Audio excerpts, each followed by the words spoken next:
ఏంటి? శ్రీరాముడి కోసం యమధర్మరాజుని అడ్డుకున్న భక్తుడా ఎవరో తెలుసుకుందాం.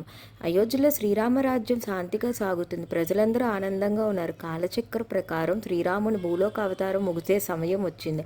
ఆ సమయంలో యమధర్మరాజు అయోధ్యకు వచ్చాడు. కానీ అయోధ్య ద్వారాల వద్ద హనుమంతుడు గట్టిగా నిలబడ్డాడు. రాముని వద్దకు ఎవరిని వెళ్ళనివ్వద్దని, ఎముడికైనా సరే లోపలికి ప్రవేశం లేదని చెప్పాడు.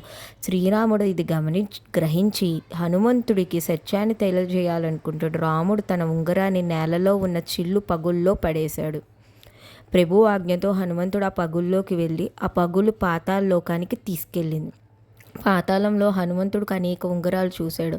అక్కడ రక్షకులు నవ్వుతూ చెప్పారు, ఇవన్నీ శ్రీరాముని ఉంగరాలే. ప్రతి కల్పంలో ప్రతి అవతారంలో రాముడు ఒక ఉంగరం పడేశాడు. ఆ ఉంగరాన్ని తీసుకురావడానికి ఒక హనుమంతుడు పాతాళ లోకానికి వస్తాడని.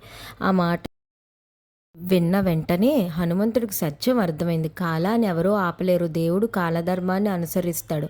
హనుమంతుడు కన్నీళ్లతో అయోధ్యకు తిరిగి వచ్చాడు. అప్పటికి శ్రీరామ అవతారం ముగిసింది. హనుమంతుడు శాంతిగా రామనామస్మరణలో నిలిచిపోయాడు.